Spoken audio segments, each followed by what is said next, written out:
سامعین عالی مقام، ادب و احترام کے لائق معزز بزرگوں، عزیزوں اور دوستوں،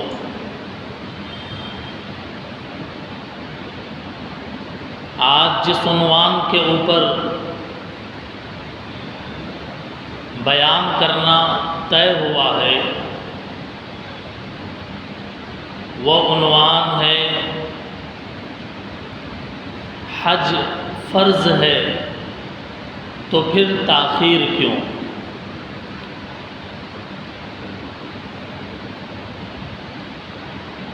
بہت سارے لوگوں کے ذہنوں میں بھی یہ بات آ سکتی ہے کہ یہ مہینہ حج کا تو ہے نہیں، تو پھر یہ عنوان اس عنوان کے اوپر کیوں بیان ہے؟ یہ مہینہ تو شعبان کا ہے، حج تو ذی الحج کے مہینے میں کیا جاتا ہے، رمضان کے بعد تیسرا مہینہ حج کا ہے، یہ تو رمضان سے پہلے کا مہینہ ہے، تو آج کے وقت کے اعتبار سے بظاہر یہ عنوان مناسب نہیں ہے، لیکن سب سے پہلے میں یہ بات آپ حضرات کے خدمت میں رکھنا چاہتا ہوں کہ اس عنوان کو اختیار کرنے کی وجہ کیا ہے۔ اس عنوان کو اختیار کرنے کی وجہ یہ ہے کہ آدمی جو ذی الحج کے مہینے میں حج کے سفر پر جاتا ہے اس کی تیاری بہت پہلے کرنا پڑتا ہے۔ ایسا نہیں ہے کہ صبح کو ارادہ کیا اور شام کو حج پہ چلا گیا، ایسا نہیں ہوتا، بلکہ مہینوں پہلے ارادہ کرنا پڑتا ہے حج کا، اور پھر اس کے بعد اس کی تیاری کرنی پڑتی ہے، اور جو اس کا رول ہے اس کو فالو کرنا پڑتا ہے، پھر کہیں جا کر ذی الحج کے مہینے میں آدمی حج کے سفر پر جاتا ہے۔ اور چونکہ حج کے سفر پر جانے کے دو نظام ہیں، ایک گورنمنٹ کی طرف سے آدمی حج کو اپلائی کرتا ہے، اور قرعے کے اندر ڈرا میں اس کا نام نکل کے آتا ہے تو وہ حج کے سفر پر جاتا ہے، اور دوسرا راستہ پرائیویٹ کا ہے، اس میں 10-15 دن 20 دن پہلے آدمی جیسے نظام بنے حج کے سفر کی ترتیب بنا سکتا ہے۔ دو نظام ہیں، گورنمنٹ کا نظام وقف بورڈ کی طرف سے جو جاتا ہے آدمی اس کا ایک نظام ہے حج ہاؤس کی طرف سے، پرائیویٹ کا جو نظام ہے وہ اپنا ایک مستقل نظام ہے، اور اکثر گورنمنٹ سے حج ہاؤس کے تھرو جب حج کے لیے جائے گا تو خرچہ کم آتا ہے پرائیویٹ کے مقابلے میں۔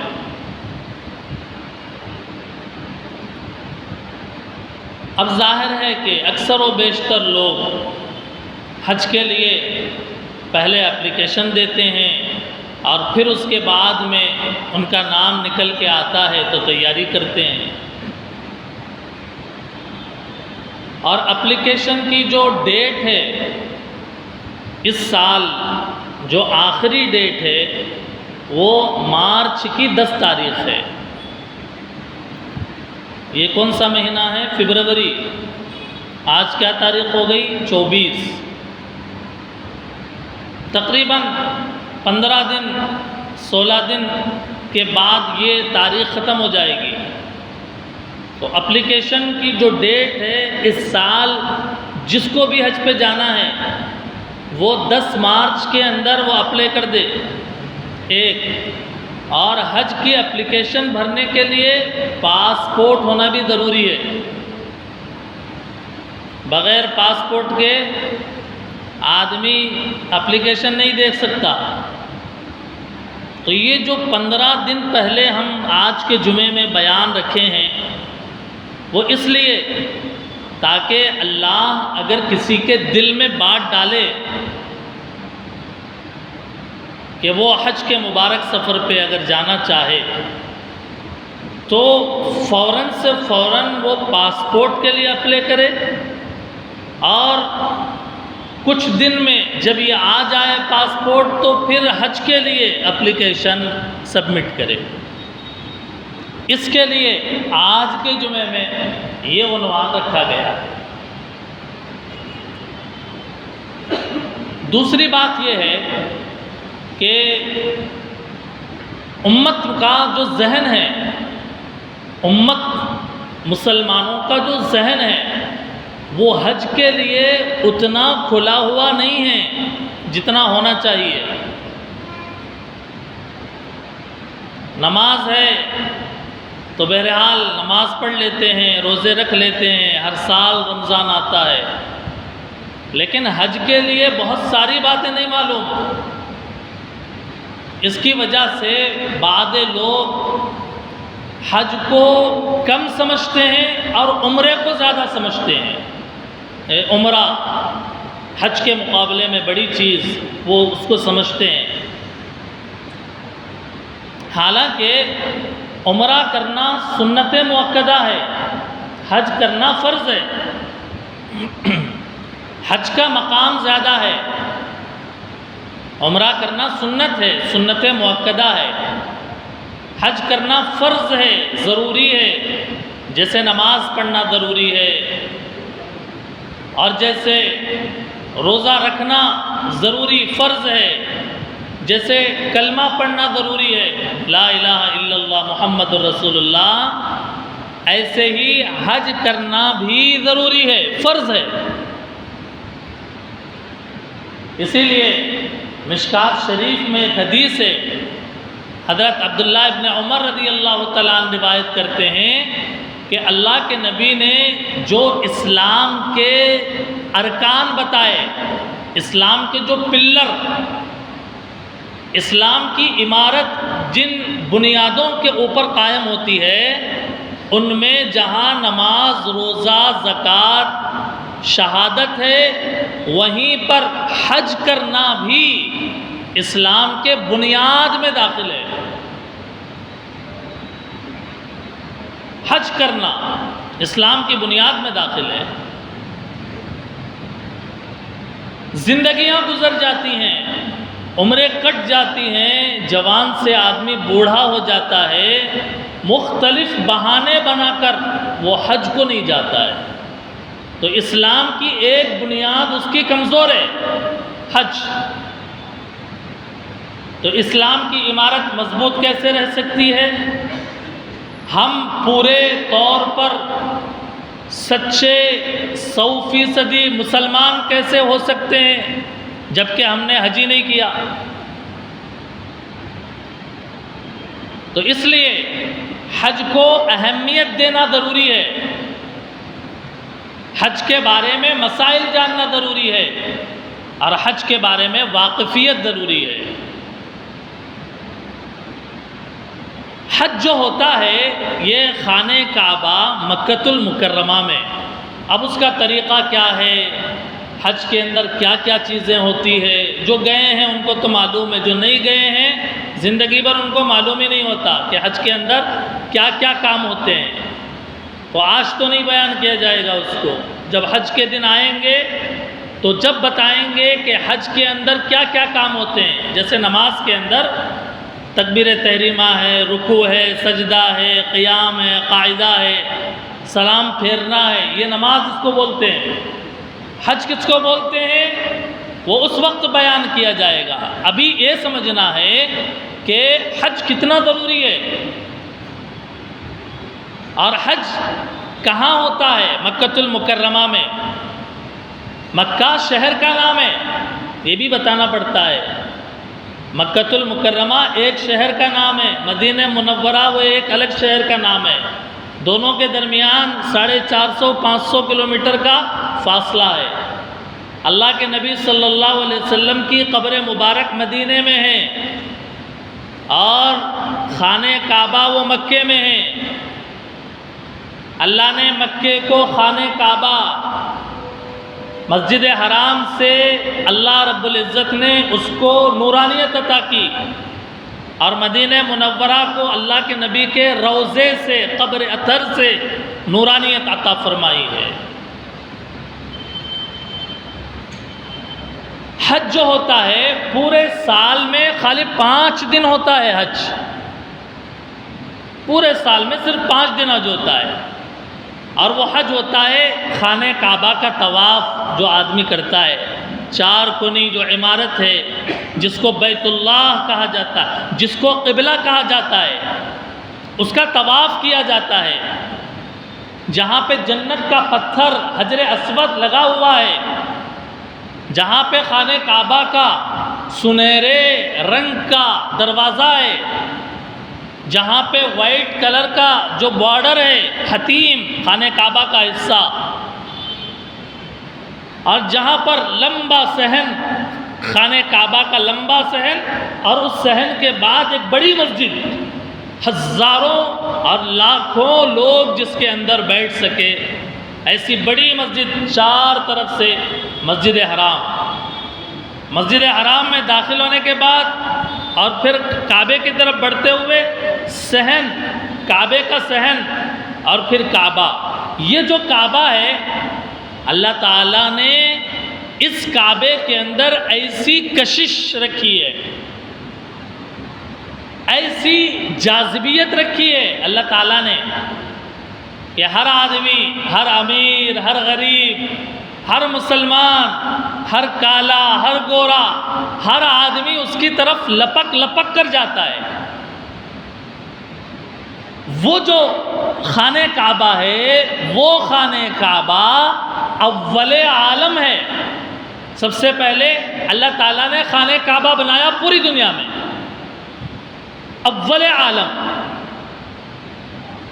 اور خانہ کعبہ جس جگہ پر ہے وہ پورے دنیا کا بیچوں بیچ ہے، وسط عالم ہے۔ وہ پورے دنیا کی اگر آپ درمیانی جگہ اگر کوئی ہے تو وہ خانہ کعبہ ہے، وسط عالم ہے وہ۔ اور خانہ کعبہ مرکز عالم ہے، پورے دنیا کا مرکز ہے، پورے دنیا کا ہیڈ کوارٹر ہے اللہ تعالیٰ کے رحمت کا۔ اللہ تعالیٰ کے رحمت کا خزانہ ہے خانہ کعبہ، وہاں سے رحمتیں تقسیم ہوتی ہے۔ اول عالم، وسط عالم اور مرکز عالم ہے۔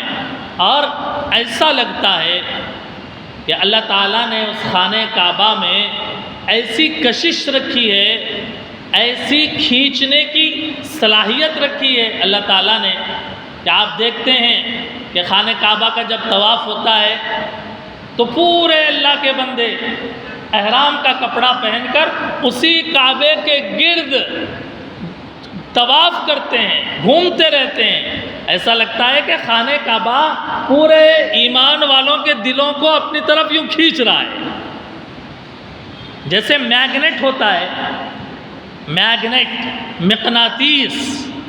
کوئی لوہے کی چیز اس کے قریب آ جائے تو وہ اس کو کھینچ لیتی ہے اپنی طرف۔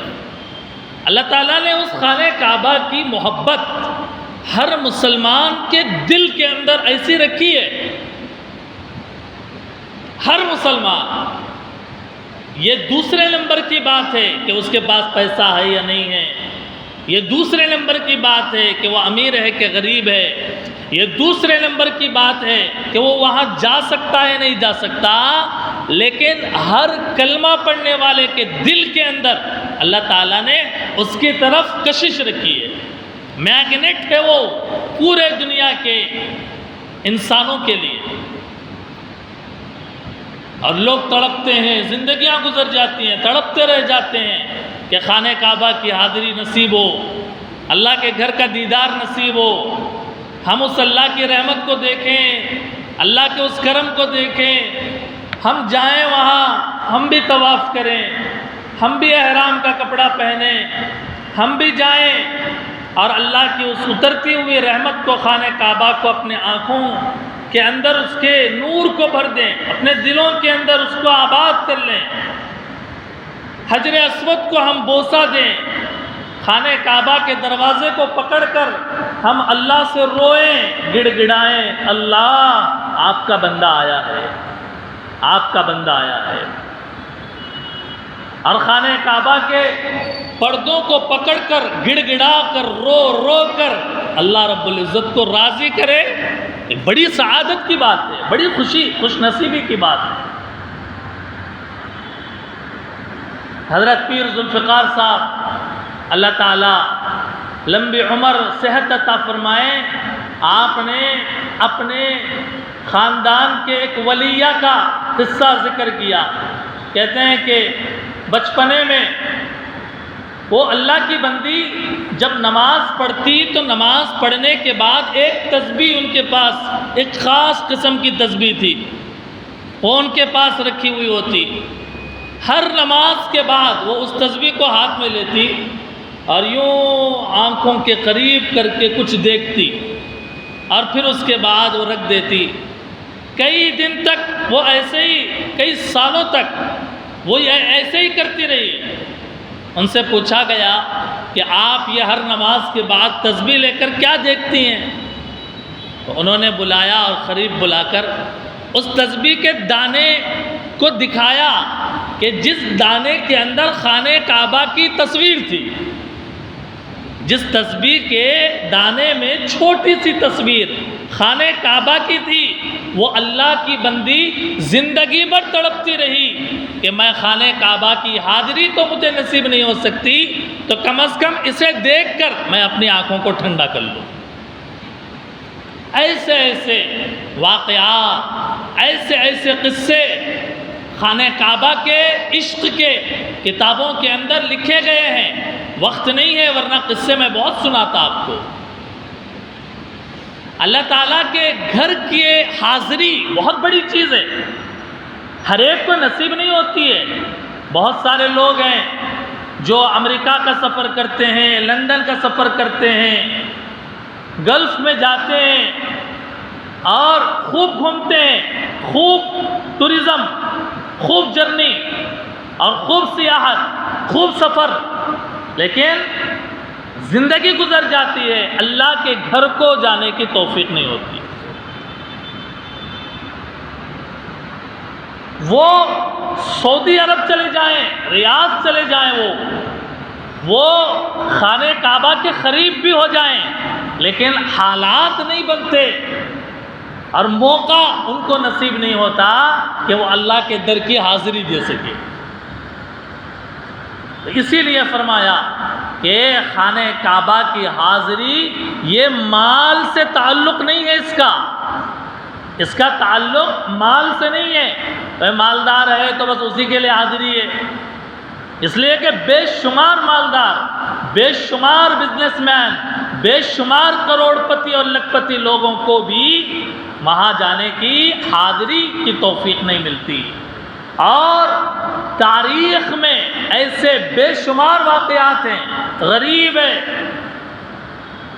ہے، کسان ہے اور محتاج ہے، لیکن دل کے اندر ایک آگ لگی ہوئی ہے کہ میں اللہ کے گھر کی حاضری دوں۔ اللہ ان کے لیے ایسے اسباب پیدا فرما دیتے ہیں کہ انہیں خانہ کعبہ کی حاضری نصیب ہو جاتی ہے۔ اسی لیے اللہ تعالیٰ سے مانگنا چاہیے کہ اے اللہ یہ توفیق کا معاملہ ہے، یہ توفیق کا معاملہ ہے۔ حج کرنے کی جو فضیلت ہے، فرمایا حج کرنے کی فضیلت یہ ہے کہ اللہ اس کی وجہ سے آدمی کی بخشش فرما دیتے ہیں، مغفرت۔ بخاری شریف کی روایت ہے کہ جو آدمی حج کو جاتا ہے اور کوئی گناہ کا کام نہیں کرتا اور سارے کام جیسے کرنا ہے ویسے کرتا ہے، وہ اس حالت میں گھر کو لوٹتا ہے جیسے اس کے اوپر کوئی گناہ نہیں ہے، جیسے وہ بچہ جو اپنے ماں کے پیٹ سے نکلا اس پر کوئی گناہ نہیں، ایسے ہی یہ بندہ بھی ہے جو حج کے سفر سے واپس لوٹا ہے۔ اسی لیے حضرت عمرو بن العاص اللہ کے نبی کی خدمت میں آئے اسلام قبول کرنے کے لیے، مشہور صحابی ہیں حضرت عمرو بن العاص، اللہ کے نبی کی خدمت میں آئے اسلام قبول کرنے کے لیے، کہنے لگے اللہ کے نبی ہاتھ بڑھائیے، میں آپ کے ہاتھ پر اسلام قبول کرنا چاہتا ہوں۔ اللہ کے نبی نے ہاتھ بڑھایا تو حضرت عمرو بن العاص نے ایک دم اپنا ہاتھ پیچھے کھینچ لیا۔ اللہ کے نبی نے ہاتھ بڑھایا، عمرو بن العاص نے ہاتھ پیچھے کھینچ لیا۔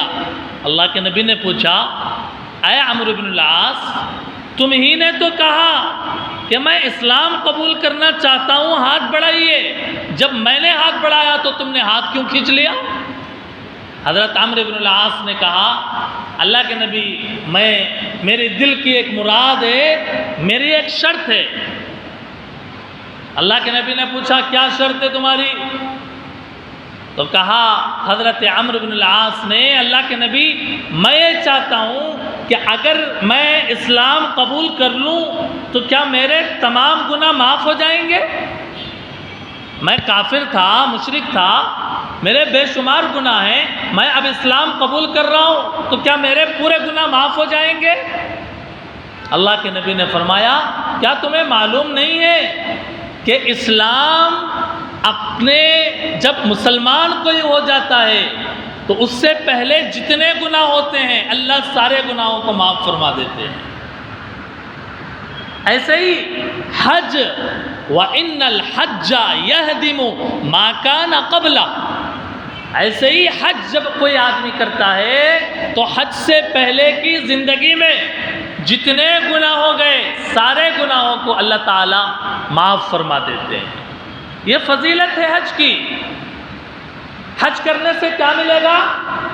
حج کرنے سے جنت ملے گی۔ حج مبرور کا بدلہ سوائے جنت کے کچھ اور نہیں ہے۔ آدمی زندگی بھر دنیا کے اندر پڑا ہے، اعمال کر رہا ہے، اللہ کو راضی کرنے کے دوڑ میں لگا ہوا ہے۔ یہاں پہ اللہ کا اعلان ہے کہ میرے بندوں تم حج کرو، اللہ تمہارے لیے جنت دے دیں گے۔ بہت سارے یہ سمجھتے ہیں ذہن کے اندر بھئی پیسہ کہاں سے، حج کو جائیں گے پیسہ ختم ہو جائے گا اور پھر غریبی آئے گی، پھر فقر آئے گا اور ہم غریب ہو جائیں گے۔ اللہ کے نبی نے فرمایا کوئی حج کرنے والا فقیر نہیں ہوتا۔ حج کو جا کے آنے کے بعد کوئی اللہ کا بندہ فقیر نہیں بنتا۔ بے شک بظاہر لگتا ہے اتنے لاکھ روپے خرچ ہو گئے، لیکن واپس آنے کے بعد اگر اس کی نیت صحیح ہے تو اللہ اس سے بڑا چڑھا کر اس کو مال عطا فرماتے ہیں۔ یہ حقیقت ہے۔ رزق دینے والے رب اور اس رب کے رسول ہمیں یہ بتا رہے ہیں کہ تم حج کو جا کے آؤ گے تو یہ مت سمجھو کہ تمہارا پیسہ ختم ہو جائے گا اور تم غریب ہو جاؤ گے، نہیں، بلکہ فرمایا پے در پے حج، ایک حج کے بعد دوسرا حج اور بار بار عمرے، اس سے انسان بری موت سے بچتا ہے۔ بری موت سے اللہ حفاظت فرماتے ہیں اور فقر کی مشقت سے بچاتے ہیں۔ حج سے کوئی آدمی فقیر نہیں ہوگا، لیکن اس کے لیے شرط ہے۔ شرط یہ ہے کہ حج کرنے کے لیے پیسہ جو لگائے وہ حلال کا ہونا چاہیے، حرام کا نہیں۔ اس کو ٹوپی پہنایا، اس کا پیسہ لوٹ لیا، وہاں چوری کیا یا وہاں ڈکیتی ہو گئی، فلاں کا پیسہ مارا، فلاں کی جائیداد پہ ہاتھ ڈالا، رشوت، سود، یہ سارے حرام کے دروازے ہیں۔ تو اللہ کے گھر کے لیے سفر جب کرے تو آدمی کو چاہیے کہ وہ حلال پیسے کے ذریعے سے سفر کرے اور حج کو ادا کرے۔ حج کس پر فرض ہے؟ سوال ہم سے اور ہر ایک مسلمان سے حج کس پر فرض ہے؟ ہر مرد سے سوال، ہر عورت سے سوال، ہر امیر سے سوال، ہر غریب سے سوال، ہر لکھ پتی سے سوال، ہر کروڑ پتی سے سوال، ان لوگوں سے سوال جو حج فرض ہونے کے بعد بھی حج فرض ادا نہیں کرتے، سوال ہے ان سے سوال جو یہاں حاضر، اور ان سے سوال جو یہاں غائب ہیں، حاضر نہیں ہیں، حج کس پر فرض ہے؟ قرآن کریم میں اور حدیث میں بتایا گیا کہ حج فرض ہوتا ہے اس آدمی پر کہ جو خانہ کعبہ کے پاس جانے کا جو سفر کا خرچ ہے، جانے اور آنے اور وہاں کے خرچے کا جو نظام ہے، تقریباً حج ہاؤس سے جو حضرات اس سال جانے والے ہیں، جیسا کہ اطلاع ملی ہے کہ 3 لاکھ سے کچھ اوپر پیسہ، 3 لاکھ روپے اس کے اوپر کچھ پیسہ، اتنا پیسہ اگر کسی کے پاس ہے تو اس کے اوپر حج فرض ہو جاتا ہے، اور اس کے جا کے آنے تک اس کے گھر والے، اس کے بیوی بچوں کا خرچ بھی ہے، اس کا انتظام کرنے کے بعد اگر اتنا پیسہ کسی کے پاس بچ رہا ہے اس کے اوپر حج فرض ہو جاتا ہے۔ آپ سوچ لیجئے، آپ اب اندازہ لگا لیجئے، اللہ کے نبی نے فرمایا کہ حج فرض ہونے کے بعد پہلی فرصت میں حج کرنا واجب ہے، پہلی فرصت میں حج کرنا واجب ہے، بغیر عذر کے۔ اگر کوئی دیر کرے گا، ڈیلے کرے گا، گنہگار ہوگا۔ اور فرمایا حج کے فرض ادا کرنے میں جلدی کرو، کیونکہ تم میں سے کسی کو نہیں معلوم کہ آئندہ کیا رکاوٹ پیش آئے گی، تم میں سے کسی کو نہیں معلوم کہ آئندہ کیا رکاوٹ پیش آئے گی، کوئی نہیں جانتا۔ لوگ کہتے ہیں کہ بھائی اس سال نہیں ہوگا، آئندہ سال کریں گے، آئندہ سال نہیں ہوگا پھر کریں گے، 4 سال کے بعد کریں گے۔ سوال یہ ہے کیا آئندہ سال جینے کی گارنٹی ہے؟ گھر بنا کر جائیں گے حج کو، کیا گھر بنانے تک زندہ رہنے کی گارنٹی ہے؟ اولاد کی شادی کر کے جائیں گے، کیا اولاد کی شادی ہونے تک کیا زندگی کی ضمانت ہے، زندگی کی گارنٹی ہے؟ جبکہ حج فرض ہو گیا اور حج فرض ہونے کے بعد اگر کوئی آدمی حج کو نہیں جاتا، نبی نے فرمایا وہ یہودی بن کر مرے یا نصرانی بن کر مرے، کوئی پرواہ نہیں۔ فرمایا کہ حج فرض ہونے کے بعد بھی سوچ رہا ہے ابھی ذمہ داریاں ہیں، ابھی فلاں کام ہے، فلاں کام ہے، تھوڑا بزنس سیٹل ہو جائے، فلاں مکان بن جائے، کاروبار چمکے، پیسہ جمع ہو، ساری ذمہ داریوں سے جب آدمی نجات ملے تو حج کو جائے گا۔ جوانی میں ارے ابھی تو زندگی باقی ہے، بڑھاپے میں کریں گے۔ میرے بھائیوں، حج کرنے کے لیے جوانی کا وقت سب سے صحیح وقت ہے۔ بڑھاپے میں آدمی کمزور ہو جاتا ہے، وہ کیا اعمال انجام دے گا؟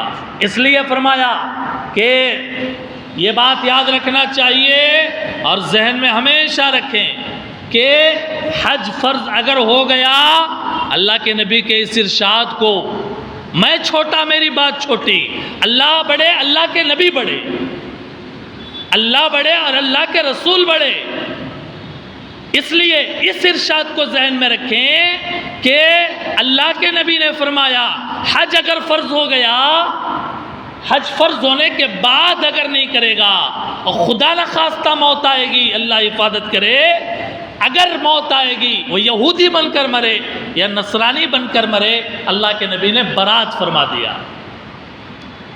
گھر بنانا ہے، مسئلہ گھر بنانا ہے بعد میں بن جائے گا، پہلے حج کریں۔ عمرہ کر لیا، اطمینان سے مان نہ بیٹھیں عمرہ ہو گیا جناب 2 عمرے کر لیے، نہیں، پہلے حج کیجئے۔ عمرہ سنت ہے اور حج فرض ہے، فرض پہلے ادا کرنا ہے۔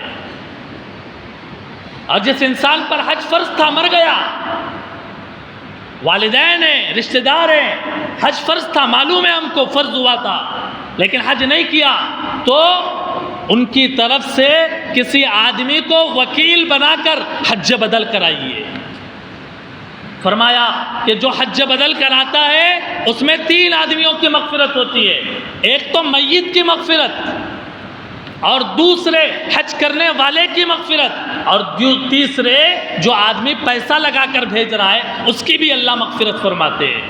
ایک حاجی جب حج کو جاتا ہے اللہ اس کے لیے فضیلت بیان فرماتے ہیں 400 لوگوں کے لیے اسے شفاعت کا حق ملے گا۔ 400 لوگوں کے لیے اللہ کے دربار میں کھڑے ہو کر وہ کہہ سکے گا اللہ مجھے اور یہ 400 لوگوں کو معاف کر دیجیے۔ بعض روایات میں ہے 400 نہیں بلکہ 400 گھرانے، 400 آدمی نہیں بلکہ 400 گھرانوں کے لیے اللہ تعالیٰ شفاعت کا حق ادا فرماتے ہیں۔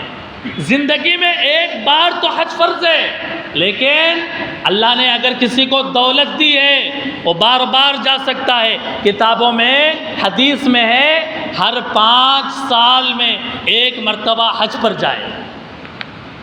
فرمایا اللہ کے نبی نے کہ اللہ فرماتے ہیں کہ جس آدمی کو وسعت مل گئی، صاحب وسعت ہے وہ، اور وہ حج پر نہ جائے وہ اللہ کی رحمت سے دور ہے۔ اگرچہ فرض نہیں ہے، فرض تو 1 ہی مرتبہ ہے، لیکن ہر 5 سال میں 1 مرتبہ حج کرنا سعادت کی بات ہے۔ اگر حج کے جانے کے لیے جتنا پیسہ ہے وہ بھی ہے اور قرضہ بھی ہے، پہلے قرضہ ادا کرے، پہلے قرضہ ادا کرے، پھر اس کے بعد حج کو جانے کی کوشش کرے۔ پیسہ ہے لیکن والدین کا علاج کرانا ہے تو پہلے اپنے والدین کا علاج کرائے، پھر اس کے بعد حج کو جائے۔ اولاد کی وجہ سے، مکان کی وجہ سے اور دیگر ذمہ داریوں کی وجہ سے حج میں تاخیر ہرگز نہ کرے۔ اور بھی مسائل ہیں، وقت نہیں ہے۔ اللہ رب العزت سے دعا فرمائے کہ اللہ تعالی ہم سب کو حج کی سعادت نصیب فرمائے۔ سب ارادہ کرتے ہیں انشاءاللہ، اللہ کے دربار میں ارادہ کرنا ہمارا کام ہے، پھر کوشش کرے اول فرصت میں اس سال ایک بڑی تعداد شہر کتگڑم سے ہونا چاہیے کہ حج کے لیے اپلائی کرے۔ 10 مارچ اس کی آخری ڈیٹ ہے، 3 لاکھ سے کچھ زائد اس کا خرچہ آتا ہے۔ ذمہ دار حضرات ہیں، آپ ان سے معلوم کیجئے اور پاسپورٹ کا انتظام کیجئے، اس کی تیاری کیجئے۔ اللہ تعالی ہم سب کو بار بار خانہ کعبہ کی حاضری کی توفیق عطا فرمائے۔ وآخر دعوانا ان الحمدللہ رب العالمین۔ سنتیں پڑھ لیجئے۔